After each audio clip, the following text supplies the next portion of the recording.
Hello दोस्तों, आप लोगों का स्वागत है हमारे YouTube channel the vision physics classes पर। मैं मिथिलेश कुमार आपका स्वागत करता हूं। चलिए, हम लोग पिछले वीडियो में देखे थे कि कौन सा चैप्टर से कितना नंबर का पूछा जाता है, और इससे आपको पता हो गया था कि कौन सा चैप्टर पर कितना ध्यान देने का ज़रूरत है और कौन सा चैप्टर इंपॉर्टेंट है। आज हम लोग फर्स्ट चैप्टर से उसको स्टार्ट करेंगे कि फर्स्ट चैप्टर में हम लोग कौन कौन से क्वेश्चन को पढ़ लिया जाए, किस क्वेश्चन पर ध्यान दिया जाए कि सीधे आपको एग्ज़ाम में वो क्वेश्चन आप कर पाएँ, ज़्यादा से ज़्यादा आप नंबर ला पाएँ। ठीक है, तो चलिए देखते हैं फर्स्ट चैप्टर से। देखिए, फर्स्ट चैप्टर जो है आपका विद्युत आवेश तथा विद्युत क्षेत्र। ये बड़ा चैप्टर होने के कारण हम लोग इसको 3 मुख्य भागों में बांट दिए हैं। कौन कौन सा? एक तो है विद्युत आवेश तथा कूलॉम के नियम, दूसरा का है विद्युत क्षेत्र, और तीसरा का है गॉस की प्रमेय। ये तीनों जो पार्ट्स है वो फर्स्ट चैप्टर का पार्ट्स है। तो ये तीनों पार्ट्स को क्लियर कर लेंगे तो हमारा फर्स्ट जो चैप्टर है विद्युत आवेश तथा विद्युत क्षेत्र वो हमारा समाप्त हो जाएगा। चलिए, तो हम लोग फर्स्ट इस पर पार्ट्स पर चलते हैं। क्या है? विद्युत आवेश तथा कूलॉम के नियम। विद्युत आवेश तथा कूलॉम के नियम जो फर्स्ट चैप्टर का जो फर्स्ट पार्ट हुआ, इसमें जो भी इम्पोर्टेंट क्वेश्चन जो होगा, जो आपको सीधे एग्ज़ाम में आपको फ़ायदा कर सके, उसमें आप ज़्यादा से ज़्यादा कर सके, उसी क्वेश्चन पर हम लोग चर्चा करेंगे। ठीक है, चलिए, तो फर्स्ट क्वेश्चन हम लोग इस चैप्टर में देखते हैं। तो फर्स्ट क्या है? विद्युत आवेश क्या है?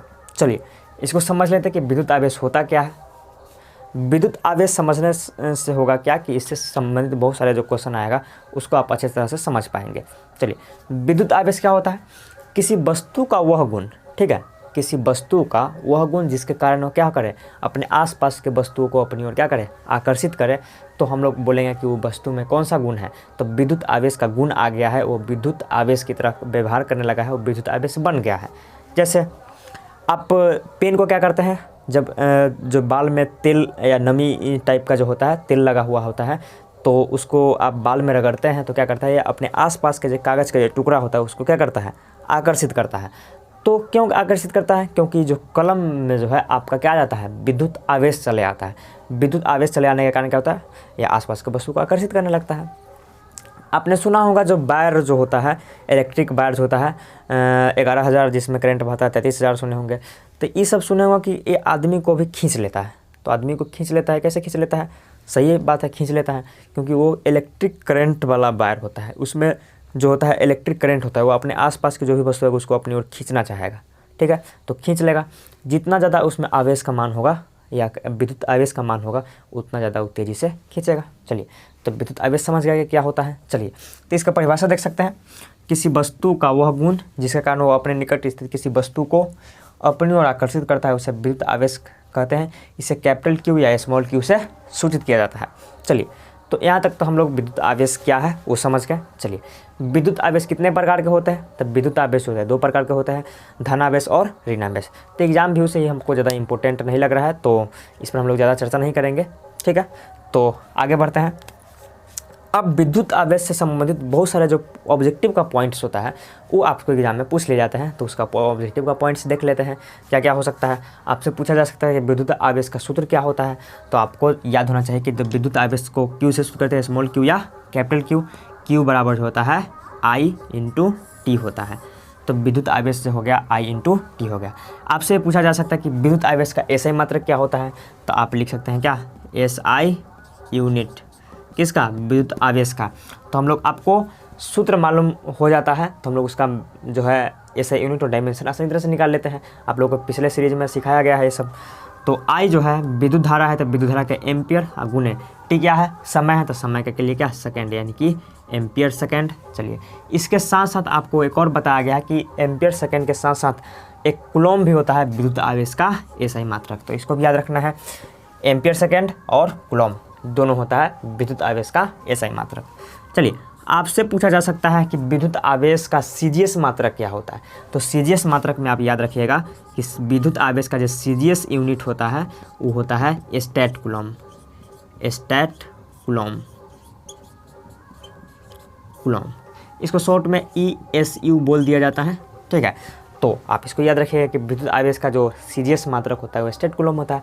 आपसे पूछ लिया जाएगा कि 1 कूलम बराबर कितना स्टेट कूलम होता है, ये पूछा हुआ क्वेश्चन भी है। तो आप यहाँ पे लिख सकते हैं कि 1 कूलम बराबर जो होता है वो 2.99 गुने 10 के पावर 9 ESU, ठीक है।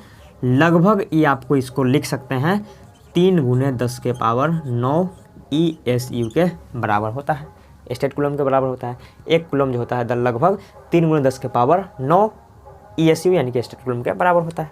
चलिए, अब पूछा जा सकता है कि विद्युत आवेश का बीमा क्या होता है। तो बीमा तो हम लोग निकाल सकते हैं सूत्र से। तो इसका जो डायमेंशन हो जाएगा यानी कि बीमा क्या हो जाएगा, विद्युत आवेश आई हुआ ना, तो आई का जो 2 बीमा होता है, एक तो कैपिटल ए होता है और कैपिटल आई होता है। तो आई रखिए, आई ज़्यादा पूछा जाता है। तो आई इंटू टी का क्या हो जाएगा, कैपिटल टी, यानी क्या हो जाएगा आई टी, पहले आई लिख दीजिए आई टी। चलिए, इसके साथ साथ आप याद रखिएगा ए टी भी याद रखिएगा, जो भी हो ऑप्शन में उससे आप टिक कर सकते हैं। चलिए, आपसे पूछा जा सकता है कि विद्युत आवेश जो होता है ये सदिश राशि होता है कि अदिश राशि होता है। तो आप याद रखिएगा कि विद्युत आवेश जो होता है वो अदिश राशि होता है। तो यहाँ पे हो जाएगा क्या, यह अदिश राशि होता है, यह अदिश राशि होता है, ठीक है। चलिए, अब बताइए विद्युत आवेश के बारे में होगा। अब विद्युत आवेश से संबंधित इलेक्ट्रॉन प्रोटॉन के बारे में भी आपको ऑब्जेक्टिव में पूछ लिया जाता है क्वेश्चन कि इलेक्ट्रॉन का द्रव्यमान कितना होता है, इलेक्ट्रॉन पर चार्ज कितना होता है। तो इसको हम लोग इधर समझ लेते हैं, ये भी ऑब्जेक्टिव में आपको इस चीज़ चैप्टर से पूछ लिया जाता है। तो फर्स्ट यह है कि इलेक्ट्रॉन का द्रव्यमान कितना होता है। इलेक्ट्रॉन का द्रव्यमान, इलेक्ट्रॉन का जो द्रव्यमान होता है वो आपका होता है 9.1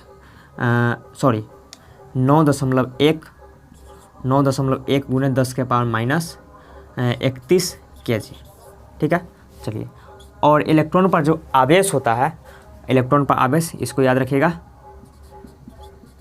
इलेक्ट्रॉन पर आवेश या विद्युत आवेश कह सकते हैं, आवेश जो होता है -1.6 गुने 10 के पावर -19 कूलम होता है, ठीक है। माइनस क्यों, क्योंकि कोई भी ऋणावेशित इलेक्ट्रॉन जो होता है ऋणावेशित कण होता है, इसलिए दिखाने के लिए इसको माइनस का उपयोग किया जाता है। चलिए, आपसे पूछा जा सकता है कि प्रोटॉन का द्रव्यमान, प्रोटॉन का जो द्रव्यमान होता है वो 1.67 गुने 10 के पावर -27 kg होता है। चलिए, अब से पूछा जा सकता है कि प्रोटॉन पर आवेश कितना होता है। तो ये भी याद रखिएगा, क्या, प्रोटॉन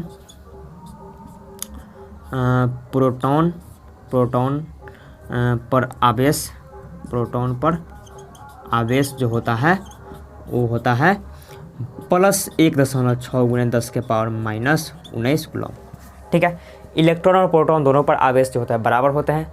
इलेक्ट्रॉन ऋणावेशित कण होता है, इसलिए उसको माइनस से सूचित करते हैं, और प्रोटॉन जो होता है धनावेशित कण होता है, इसलिए इस पर प्लस लगाते हैं, ठीक है। चलिए, तो ये भी याद रखेगा।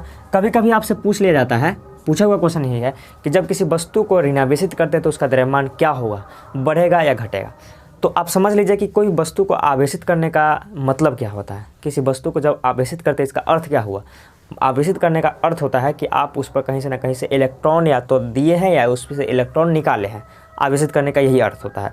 तो अगर आप इलेक्ट्रॉन दीजिएगा तो इलेक्ट्रॉन जब वो वस्तु पर आएगा तो वो ऋणावेशित हो जाएगा। जब आएगा कोई भी वस्तु पर आता है तो उसका द्रव्यमान बढ़ता है कि घटता है, बढ़ेगा। तो सिंपल सी बात है कि इसको भी याद रखिएगा कि जब वस्तु को क्या किया जाए, ऋणावेशित किया जाए, ऋणावेशित किया जाएगा तो क्या हो जाएगा कि वस्तु का जो द्रव्यमान हो क्या होगा, बढ़ेगा। तो आप याद रखिएगा कि बढ़ेगा। चलिए, पूछा जा सकता है कि जब वस्तु को क्या किया जाए, जब वस्तु को धनावेशित किया जाएगा तो क्या होगा, उसका द्रव्यमान क्या होगा। धनावेशित करने का अर्थ है कि उस पर से इलेक्ट्रॉन निकाला गया है। तो निकालिएगा कोई भी चीज़, वस्तु पर से कोई भी चीज़ निकालिएगा तो उसका द्रव्यमान पहले से तो कमेगा ही। तो यहाँ पर क्या हो जाएगा, इसका द्रव्यमान क्या होगा, घटेगा। आपसे ऐसे पूछा जा सकता है कि किसी वस्तु को आवेशित करने से क्या होगा। ऑप्शन दे देगा, बढ़ेगा, घटेगा, बढ़ भी सकता है, घट भी सकता है, इनमें से कोई नहीं। पूछा हुआ क्वेश्चन है, तो जब आपको स्पेशली बोल दे कि ऋणावेशित किया जाएगा तो बढ़ेगा, धनावेशित किया जाएगा तो घटेगा, आवेशित किया जाए तो बढ़ भी सकता है और घट भी सकता है। समझ में आया? चलिए, तो इतना सारा जो पॉइंट्स है आपको आवेश के बारे में, ठीक है, आवेश के बारे में इतना सारा ऑब्जेक्टिव का पॉइंट्स याद रखना है, क्योंकि आप जानते हैं कि आपका 70 को ऑब्जेक्टिव है। ऑब्जेक्टिव को कंट्रोल करना है हम लोग, तो ज़्यादा से ज़्यादा हम लोग क्या करेंगे कि ऑब्जेक्टिव निकालेंगे, ऑब्जेक्टिव को माइंड में रखेंगे और सब्जेक्टिव को तो करना ही है, ठीक है। तो आशा करते हैं कि आप लोगों को पूरा नियम से समझ में आया है।